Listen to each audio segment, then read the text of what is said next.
right, joining me now to break down some early best bets for Week 8 college football action and to discuss the top storylines out of a very eventful weekend in the sport is our guy, Brad Powers. Brad, how are you? I'm doing well. Thanks for having me, Joe. Okay, so of course we're going to get into Jame Franklin. We're going to discuss the fallout of Oregon, Indiana, but let's start like we always do on your Monday appearance. What are your biggest takeaways out of the weekend?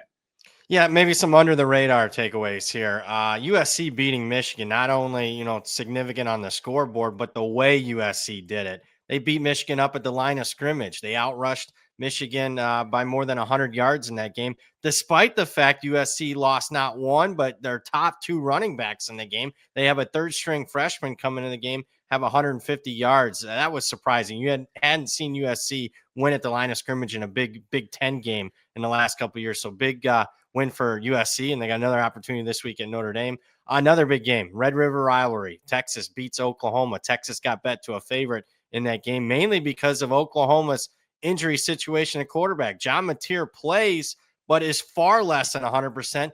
I'm here to tell you, probably shouldn't have played, Joe. I had 3 interceptions, probably could have thrown 5 or 6 in the game. Really rushed him back, and it didn't work out for Oklahoma. And then finally, big upset in the MAC. They're behind me. It's my alma mater. I'm only bringing them up because it was one of the few best bet winners I've had, but an outright upset win for Bowling Green. They trailed the game 21-0.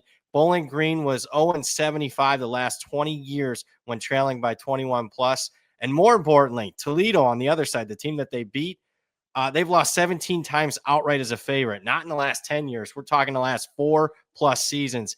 Toledo's lost more games as a favorite outright than any program in the country.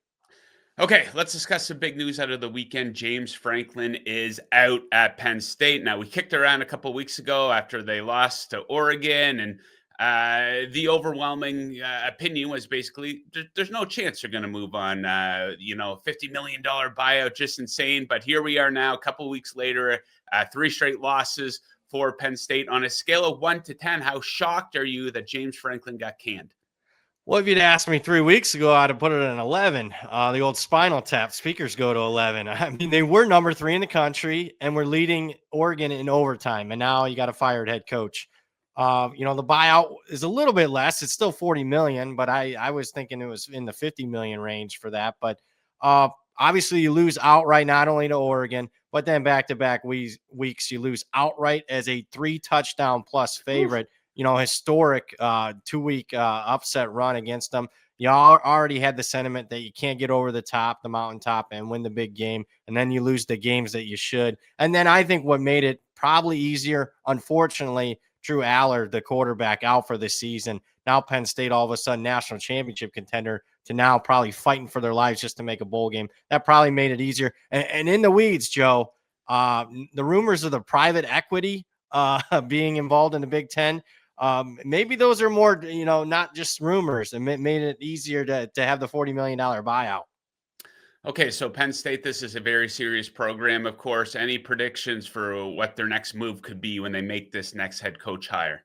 Well, when you fire a guy that's in the top 5 in wins in the last 4 years, you got to make it splash if you're going to fire a guy like that. So I'm sure the first phone call is Cignetti from Indiana.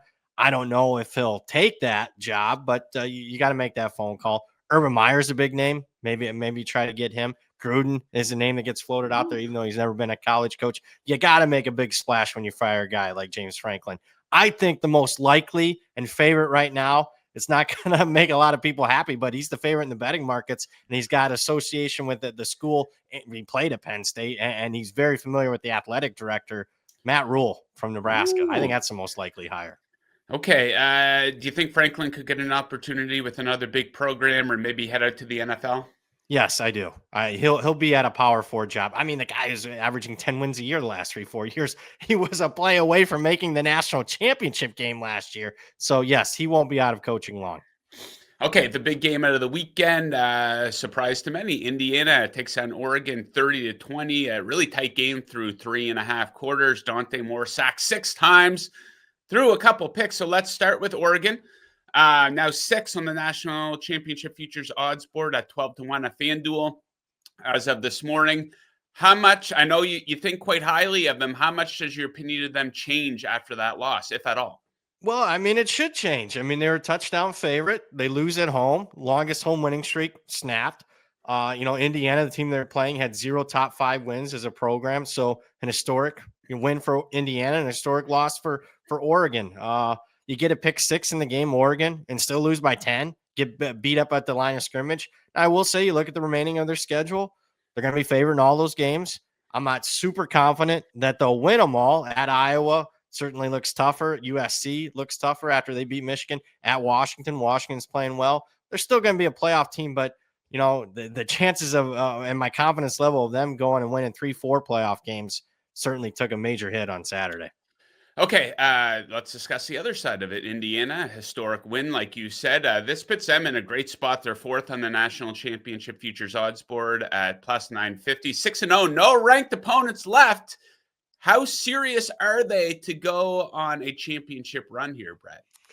Well, they got to be serious because, Joe, I mean, there's really 3 teams out there that you can almost like rubber stamp and say, yep, they're in the playoffs. And Indiana's one of those teams. The other 2, Ohio State and Miami. They're likely Indiana's going to be 12-0 playing Ohio State in the Big Ten championship game. And I know you asked me about Indiana like 3 weeks ago after they crushed Illinois. And I was like, yeah, I don't know.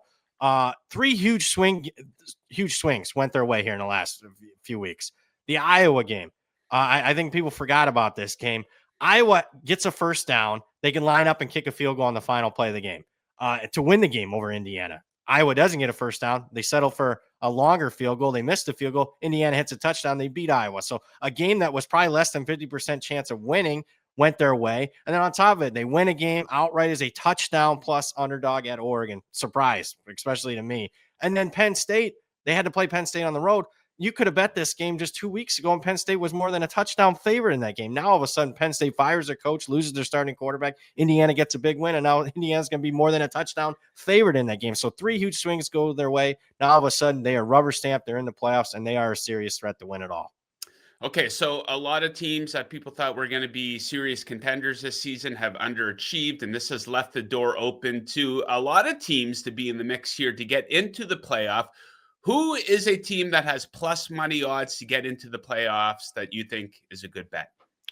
Yeah, let's go Utah plus 390. This is kind of way off the beaten path here, but you look at Utah's schedule, they're favored over an undefeated BYU team on the road this week. If they win that game, then I'm here to tell you it's not going to be plus 390 next week. And I kind of like Utah in that game. I think BYU is a little overrated. So you look at Utah's remaining schedule, they're going to be favored in every game. So 11-1 rematch against Texas Tech.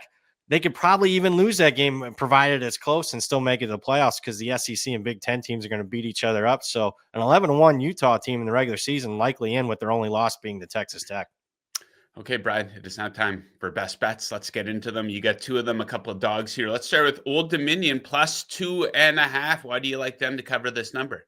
Yeah, let's talk a statistical profile. Old Dominion, a real easy one. People talk success rates and all this other stuff. I don't think the general public understands what those mean. How about yards per play? That's pretty simple. Let's go. Yards per play margin. Old Dominion is 1.5 yards per play margin better than James Madison, their opponent. On top of that, Old Dominion's played a much tougher schedule than James Madison, including a 13-point loss against this great Indiana team. Old Dominion, that's all they lost by to the Hoosiers. So I think there's a chance here that Old Dominion flips the favorite. I think there's an overreaction in the market as of right now to Old Dominion losing last week by 24 to Marshall. What happened in the game? You're betting a team that lost by 24. They're -5 in turnovers in the game. Statistically even in that one. So overreaction. Let's take Old Dominion plus 2.5. They beat James Madison. Okay, next up, let's go to Purdue plus 4. You like them to cover the number as well? I do. A Purdue team that outgained Minnesota last week by 200 yards in the game, but somehow lost the game because Minnesota scored a couple of non-offensive touchdowns. Also, if you're reading the tea leaves in the marketplace, Purdue took a ton of money in the market last week. They got bet from about a 10-point underdog to a 7-point underdog. So keep in mind on that. I think we'll likely see money come in again on Purdue this week. And we're going to fade Northwestern off the big, feeling great about themselves. They beat Penn State on the road as a 3-touchdown underdog. Let's fade them now here in a favorite role. Okay, there you have it, Brad. We will leave it at that for today. Thank you, as always, for joining. And, of course, Brad will be right back with us on Thursday to give out a couple more best bets and to break down the biggest games of the weekend. Brad, thank you for joining. Best of luck with your handicapping, and we'll see you on Thursday. Thanks for having me.